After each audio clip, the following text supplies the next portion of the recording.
My brother told everyone I stole our dad's credit card. I was grounded without being asked anything.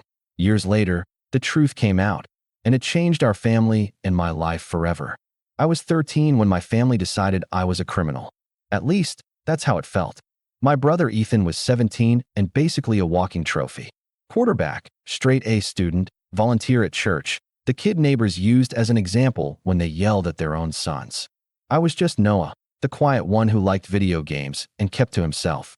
Not bad, just background noise. One July morning, my mom pounded on my door like I'd set the house on fire. Kitchen. Now. Downstairs, Dad was holding a bank statement like evidence in a murder trial. Ethan sat at the table scrolling his phone, fighting a smile. Mom shoved a paper at me. $912 at Tech Hub. Want to explain that? I didn't buy anything, I said. My voice sounded small. Ethan sighed dramatically. Don't lie, man. I saw you looking at gaming headsets on your laptop Sunday. You had Dad's card page open too. That's not true. Dad cut in, calm and icy. The card was in the drawer yesterday. Now it's gone. The charge was at 2:18 p.m. My brain raced. I was at the orthodontist then. We were stuck on the freeway for hours. No one cared. Mom said, enough. You're grounded for the rest of summer. No phone, no computer, no friends. Ethan smirked as they walked away. He whispered, should have covered your tracks better. For 3 days, I lived like a ghost in that house, replaying the timeline in my head. I literally couldn't have been at that store. But they'd already picked their truth. On the third day, traffic made me late coming home from summer school. When I reached the house, black trash bags were on the lawn. My key didn't work. Dad opened the door a crack and said, if you want to steal and ignore rules, you can live on your own. I was stuck on the highway. You took my phone. I couldn't call. He shut the door in my face. I walked 2 miles to my Aunt Rachel's place. Her husband Mark answered, and I just started crying on their porch. For the first time, someone actually listened. Aunt Rachel called the orthodontist and confirmed my appointment and the time I was there. She hugged me and said, you're safe here. They bought me a cheap phone, helped me enroll for my GED, and Mark got me a job at his hardware warehouse for $12.50 an hour. I worked, studied online, and slowly built a life that didn't include my parents. 8 years passed. I finished law school, somehow landed at a big firm in Chicago, and last month I won a commercial case that came with a ridiculous bonus. The first thing I did was buy Aunt Rachel and Mark a small house outside town. They cried more than I did. Then Thanksgiving rolled around. I don't attend any event my parents attend, so I stayed home. That night, my phone filled with unknown numbers. Voicemails from Mom and Dad. Voices older, softer, desperate. Turns out Ethan isn't perfect anymore. He's in county jail for credit card fraud and online scams. My parents emptied their savings and took loans to pay their lawyers. Now the bank is threatening their house. One message from Mom said, Noah, we're so proud of you. Please call us. We need family. Another from Dad. Son, we made mistakes, but we're drowning. I listened to them while sitting in the living room I paid for, in the house I bought for the 2 people who believed me. Part of me feels nothing. Another part remembers being 13 with trash bags on the lawn. Yesterday, a certified letter arrived from their attorney asking if I'd be willing to assist financially to protect family assets. Ethan's trial starts next month, and apparently, my testimony could help or destroy him. I haven't called back. I just keep replaying Ethan's smirk from that kitchen all those years ago and wondering how different my life could have been if one adult had asked a single question. I ended my last post staring at that certified letter on my kitchen counter, and I swear the paper felt heavier than it should have. The envelope had my parents' attorney's name printed in neat blue ink, like this was just another business transaction and not the same family that once put my clothes in trash bags and locked me out at 13. I didn't open it right away. I made coffee, fed my dog Bailey, cleaned a sink that wasn't even dirty, anything to avoid unfolding the page that might drag me back into a life I'd worked 8 years to escape. When I finally read it, the words were polite and cold. Request for financial assistance to protect family assets. Potential character testimony regarding Mr. Ethan Carter. Opportunity for reconciliation. Reconciliation. Like it was a scheduling conflict. I called Aunt Rachel first. She answered before the second ring. Tell me you didn't cave, she said instead of hello. I just got the letter. She sighed. I could hear Mark in the background asking if it was me. Come over tonight, she said. We'll talk in person. Don't make any decisions alone. That's something she's always done. Remind me I'm not alone before I even ask. Their house smells like lemon cleaner, and the cinnamon candles Rachel pretends she doesn't buy in bulk. Mark was grilling chicken even though it was freezing outside, and he greeted me with that one-armed hug he does. You look tired, kid, he said. I am tired. Rachel poured tea like we were about to discuss a leaky roof instead of my family imploding. I read the letter out loud. When I finished, Mark let out a low whistle. They want your money and your testimony, he said. That's bold. Rachel shook her head. After what they did to you. Unbelievable. I asked the question that had been clawing at me all day. Am I a bad person if I don't help? Mark answered before she could. Noah, you were a child. They chose a story over their own son. Actions have interest. This is theirs coming due. Rachel reached across the table and squeezed my hand. But whatever you decide, we've got you. That's the difference, isn't it? Support without invoices attached. Later that night, I listened to the voicemails again. I know people said not to torture myself, but I needed to hear the truth in their voices. Mom sounded smaller than I remembered. We didn't know how bad things were with Ethan. He got mixed up with the wrong crowd. Please, Noah, you're the only one who can help us keep the house. Dad's message was shorter. Call me, son. We should talk man to man. Man to man. That phrase made me laugh out loud in an empty apartment. There was one message from a number I didn't recognize. A woman's voice, soft, professional. Mr. Carter, this is Detective Linda Shaw with the Franklin County Fraud Unit. We're reviewing older reports connected to your brother's case. I'd appreciate a call. That one made my stomach drop. I called Detective Shaw the next morning from my office during lunch. I sat in a conference room with glass walls, watching associates walk by carrying files that suddenly felt very far away from my own mess. She got straight to it. Your brother's being charged with multiple counts of credit card fraud dating back nearly a decade. Some transactions match patterns from earlier incidents. Earlier incidents? I asked. Yes. There was a report in 2016 involving a minor and a disputed purchase at a tech hub store. The family declined to press charges at the time. My mouth went dry. That was me. I was the minor they blamed. I thought so, she said gently. We located surveillance from the store archive. It's grainy, but the person using the card resembles your brother, not you. I actually had to sit down. 8 years and a blurry camera were finally doing what my parents never did, believing me. She continued. If you're willing, a statement from you could establish a pattern of behavior. I told her I needed time. She said she understood and gave me her direct line. After I hung up, I stared at my reflection in the glass. 13-year-old me was screaming somewhere inside my chest. That evening, Ethan called. I almost didn't answer, but curiosity is a dangerous thing. Wow, you actually picked up, he said. His voice was deeper, rougher, but the same lazy confidence clung to it. What do you want? To talk. Like brothers. We stopped being that when you let them think I was a thief. He was quiet for a second. Look, things got out of hand. I was a stupid kid. You were 17, Ethan. You watched them throw me out. I didn't know Dad would go that far.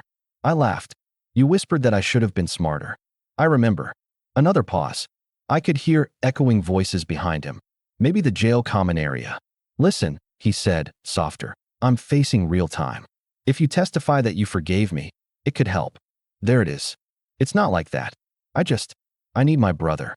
The word felt foreign. I told him I'd think about it and ended the call before he could keep rearranging the past. Work became impossible to focus on. My paralegal, Jenna, noticed. You've been staring at that same paragraph for an hour, she said, dropping files on my desk. Client trouble or family trouble? Family, I admitted. She nodded as she'd expected it. Those cases are always harder. I almost told her everything. Instead, I asked if she believed people could really change. She shrugged. Sometimes. But change isn't just fear wearing a nice shirt. That line stuck with me. Saturday, I drove past my parents' neighborhood for the first time in years. I didn't plan to stop. My car just seemed to remember the way. The house looked smaller. The paint was peeling near the garage, and Mum's rose bushes were gone. A for sale sign leaned crooked in the yard, even though the bank hadn't officially taken it yet. As I sat there, the front door opened, and Mum stepped out with a laundry basket. She froze when she saw my car. I should have driven away. Instead, I got out. She looked older than the voicemails sounded, gray threaded through her hair, shoulders hunched like she was carrying invisible boxes. Noah, she whispered. Hi, Mom. For a moment, We just stood there with years between us like another person. She reached out, then stopped, unsure if she was allowed to touch me. You look well. I am. Inside, the house smelled the same, detergent and the vanilla plugins she loved. My childhood photos were still on the wall, though mine were pushed to the edge. Ethan's trophies centered like a shrine. Dad came down the hallway and actually dropped the mug he was holding. Coffee spread across the tiles. Son, he said, you came. I didn't correct the word. We sat at the kitchen table, the same one where the accusation had happened, and Mum started talking too fast, explaining Ethan's debts, the lawyers, how the second mortgage was eating them alive. Dad finally said, we need about $80,000 to stop the foreclosure. Just like that. A number where my childhood used to be. I didn't come with a check, I told them. Mum's face crumpled. We thought after everything you've achieved. After everything I achieved without you. I finished. Silence filled the room. Dad cleared his throat. We made mistakes. Parents do. You didn't make a mistake, I said. You made a choice. They had no answer for that. Before I left, Mum tried one more time. He's still your brother. I looked at the spot where Ethan used to sit, smirking. Is he? On Monday, Detective Shaw emailed the surveillance stills. The image was awful, pixels like raindrops, but the posture was unmistakable. Ethan's slouch, the way he held his shoulders as the world owed him space. I forwarded it to Rachel with one line. It was him. She called immediately and cried harder than I did. You were a child, she kept saying. You were just a baby. The tension at work grew too. My firm caught wind that I might be involved in a high-profile local trial. Partners started asking careful questions disguised as concern. One of them, Mr. Delgado, pulled me aside. Your reputation is solid, Noah. Don't let family drama compromise that. As if my life were a stain I could blot with enough billable hours. Ethan called again from jail 2 nights ago. This time, he didn't sound confident. They found old footage, he said without greeting. Did you talk to the cops? Yes. Why would you do that to me? The audacity stole my breath. You did it to yourself. You're enjoying this, aren't you? No, I said honestly. I'm just tired of carrying your lie. He started crying then, real ugly sobs that echoed through the line. Part of me felt something crack. Memory of the boy who taught me to ride a bike before he learned how useful betrayal could be. I'm scared, Noah. Me too. I whispered and hung up. Last night, Rachel hosted dinner. Mark made his famous overcooked lasagna, and we tried to talk about normal things. Bailey chewing the couch, my terrible dating life. But the trial sat with us like an extra guest. Rachel finally said, whatever you choose, make sure it's for you. Not for revenge and not for guilt. I nodded, though I'm not sure I know the difference anymore. When I got home, there was another voicemail. This time, from a reporter asking for a comment about the Carter family scandal. Somehow, the story is leaking, and I can feel the walls closing in. The trial date is set for next month. Detective Shaw wants my official statement this week. My parents keep calling. Ethan keeps calling. Every path feels wrong in a different direction.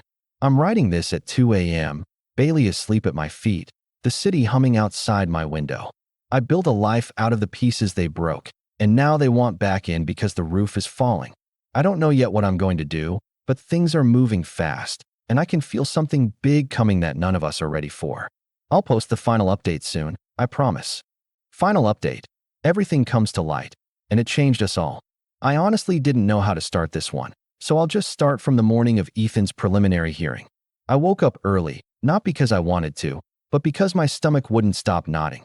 Bailey curled at my feet, oblivious, and I stared at the ceiling for a long time, replaying every conversation I'd had with Detective Shaw, Rachel, and even Ethan over the past few weeks. I still had the choice, testify, help, or stay silent. But unlike my parents, I wasn't terrified of making the wrong choice. I was terrified of leaving the truth untold. I grabbed a black blazer, ran a comb through my hair, and went to the courthouse. Traffic was light, which made me anxious in its own way. Too easy, I thought. The courthouse smelled like old leather and floor polish. I hate that smell because it reminds me of law offices and TV shows where justice always happens on time and cleanly. Real life? Not so much. I spotted Mom and Dad in the back, looking older, frielier. Dad's hair had receded more than I remembered, and Mum's hands kept twisting a handkerchief she'd clearly brought from home. Ethan sat behind them in an orange jumpsuit, slouching the same way he had when he was 17 and blamed me for his mess. Detective Shaw waved me over quietly. "You ready for this?" I nodded. "As ready as I'll ever be." The hearing started. The prosecutor, a sharp woman named Karen Lewis, went first. She laid out Ethan's charges, multiple counts of credit card fraud, including the Tech Hub purchase from years ago. She mentioned patterns, past reports, and fraud rings that Ethan had apparently been involved in since he was 16. I remembered that day. The accusation, the bank statement, the summer I spent grounded in silence. The court reporter's fingers clicked as she typed everything. My chest felt tight. When Karen asked me to testify, I stepped forward. The courtroom went quiet, except for the scraping of chairs as my parents shifted uncomfortably. "Please state your name in relation to the defendant," she said. "Noah Carter, Ethan's younger brother." I took a deep breath. "I'm here because there's been a misunderstanding about my own life that involves him. When I was 13, my brother made an online purchase using our dad's credit card. I was accused. I was blamed, grounded for the entire summer, and my parents didn't ask me what happened. But I have proof I wasn't there. I have receipts, orthodontist appointments, and traffic records showing I couldn't have made the purchase." The person who used the card was Ethan. Mom and Dad's faces fell in real time. They looked like they'd been slapped with the truth itself. "Objection," Dad's lawyer blurted out, but the judge, a tired man with wire-rimmed glasses, waved him down. "Let's stick to facts, Mr. Carter. Continue, young man." I did. I explained everything. How the dentist appointment proved my alibi, how Ethan's pattern of small fraudulent purchases had escalated over the years, and how my parents had blindly defended him. I even included the surveillance footage Detective Shaw had sent me. Ethan's face changed during my testimony. The smirk was gone. For the first time, he looked small, vulnerable, not pitiful, just human. When I finished, Karen Lewis approached me with a quiet, professional nod. "Thank you, Noah. That was thorough and very helpful." I sat down next to my parents. Mom's eyes were red, her hand shaking in her lap. Dad didn't say a word. After a pause, the judge called for a recess. We stepped outside. Mom grabbed my arm. We thought he was perfect. We didn't think." "Noah, I'm so sorry." I shook my head. "You didn't just think he was perfect. You let me pay for his mistakes." "I was a kid, Mom." Tears rolled down her face. I know. I don't know how we let that happen." Dad didn't speak, but he looked at me in a way that was both pleading and defeated. I didn't respond. Not yet. During the break, Ethan's lawyer approached me. "Noah, I know your relationship with him is complicated, but your statement is crucial. Are you willing to continue?" I looked at Ethan. He was hunched in his chair, elbows on knees, staring at the floor. "Yeah, I'm done covering for him." Back inside, Ethan was called to testify. I expected defiance, excuses, maybe a sob story. What I got was something I wasn't ready for. I never thought I'd get caught," he admitted, voice shaking. "I didn't care about anyone but myself. I blamed Noah for attention because he was easy, perfect in everyone else's eyes. And I hated him for it. But I went too far. I'm sorry." He finally looked at me directly. "I'm sorry, Noah. I shouldn't have done any of it. You didn't deserve that summer. You didn't deserve any of it." I wanted to say something, but nothing came out. Instead, I let him see that I had already moved on, that I wasn't carrying the same weight he had. The hearing lasted another 2 hours. Witnesses, bank statements, patterns of fraud, and small-town gossip all came together. Detective Shaw presented her evidence, including the old Tech Hub footage.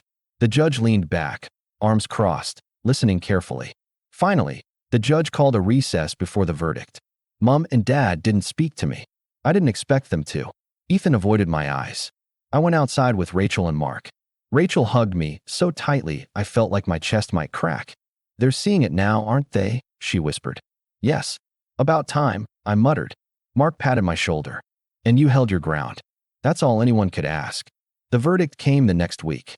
Ethan was sentenced to probation and community service for his age at the time of the initial offenses. The judge mentioned my testimony as a key factor in establishing his intent and understanding the situation. He would spend the next 2 years making amends under supervision. Mom and Dad were ordered to repay some debts themselves. They'd lost some cases because they'd tried to hide assets during the fraud investigation. The foreclosure was stalled temporarily, giving them time to refinance. But my parents weren't happy. They were chastened, broken, and finally seeing consequences for themselves. After the hearing, I didn't celebrate. Instead, I went home, dropped my keys on the counter, and let Bailey jump on the couch with me. The sun came in warm and bright, but everything felt still. I called Ethan that night. "Hey," he said. His voice was quieter than I'd ever heard it. "Hey," I replied. "Thanks for telling the truth. For everything." I didn't say anything for a moment. I just let him sit with his own remorse. "You're welcome," I said finally. "But you have to make this right. With yourself and everyone else." "I will. I promise." The next few weeks were surreal. Mom and Dad tried to reach out constantly, asking for advice on refinancing, offering half-hearted apologies. I answered once or twice with legal advice, then went quiet again. They were learning, slowly, that their choices had consequences. Ethan started community service at a local nonprofit, helping underprivileged kids learn to code and manage money. He called me once to say he'd started a journal and was really trying to face why he'd done everything. I didn't encourage him. I just listened. Work remained a refuge. I poured myself into cases, clients, and mentoring young associates. I still sent Rachel and Mark money every month, and they celebrated my wins quietly, without fanfare. My life was mine, built on years of independence, grit, and persistence. The Thanksgiving dinner that year? I didn't go. I sent a gift basket to Rachel and Mark, and they made me promise I'd come to Christmas instead.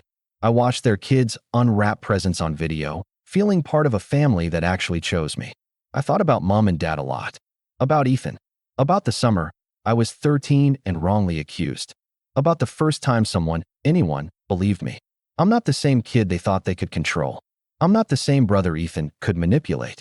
I'm not the same son they ignored. I am, finally, just me. I won't pretend every day is perfect. I still get calls from collection agencies regarding debts Mom and Dad mismanaged, and Ethan sometimes calls when he's frustrated or discouraged. But now, there's accountability. There's honesty. And for the first time, when someone wrongs me, I know I have the right to say no, and to say yes only on my terms. So here's the last part. Ethan is rebuilding, slowly. My parents are learning what it's like when life hits back. I am thriving in the life I built, surrounded by people who genuinely care. And every day, when I look at Bailey, or my apartment, or my office downtown, I remember what it meant to stand up and tell the truth. And that truth changed everything.